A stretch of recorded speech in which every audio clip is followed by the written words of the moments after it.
Today we're thinking a little about forgiveness. We hear stories, don't we, from time to time of parents who have very publicly offered to forgive those who have murdered their children, families who seek to forgive those who have torn them apart.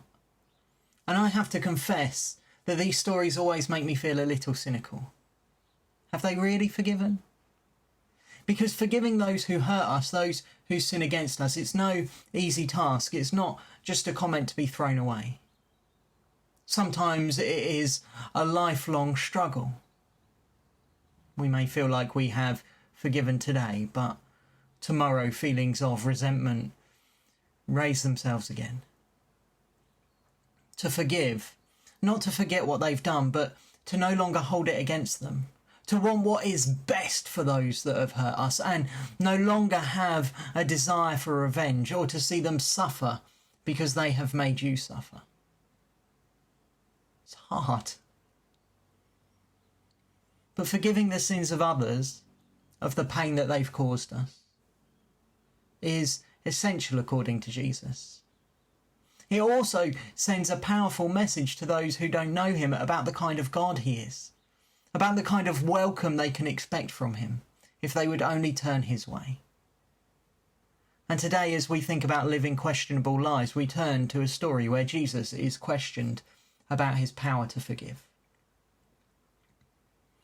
One day Jesus was teaching and Pharisees and teachers of the law were sitting there. They'd come from every village in Galilee and from Judea and Jerusalem, and the power of the Lord was with Jesus to heal those who were ill.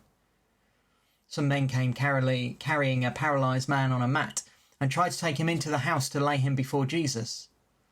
When they could not find a way to do this because of the crowd, they went up onto the roof and lowered him on his mat through the tiles into the middle of the crowd, right in front of Jesus. When Jesus saw their faith, he said, "Friend, your sins are forgiven." The Pharisees and teachers of the law began thinking to themselves, "Who is this fellow who speaks blasphemy? Who can forgive sins but God alone?" Questions they began thinking to themselves, but questions that Jesus answered immediately because he knew what was on their hearts, about his own authority to forgive.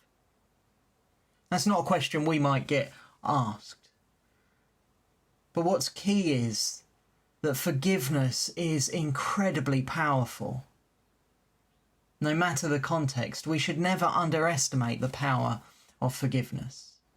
Forgiveness brings light to one who forgives, freeing up bitter hearts. Forgiveness moves powerfully in the one forgiven. And forgiveness is a powerful witness to those who see it. In our world, the normal reaction to one person causing another to suffer or be in pain is to demand what we call justice. We want the perpetrator to suffer, to be called to account for what they've done. And for us to choose instead to love those who harm us is an incredible display of the kind of love that God has first shown to us. Mistake me not, when we're talking about living questionable lives, one of the most powerful things we can do is to be generous in our forgiveness. If you freely and openly forgive, you will be asked why. Because it's so alien to those around us. And what a wonderful opportunity that will then be to talk about the God who has so generously forgiven you. Of course, none of that makes forgiveness easy. It's essential, it's powerful, but it's not easy. Ask God today to help you forgive just as he has forgiven you. To love your enemies, to work for the good of those who have caused you to suffer. And through your forgiveness, may he be glorified.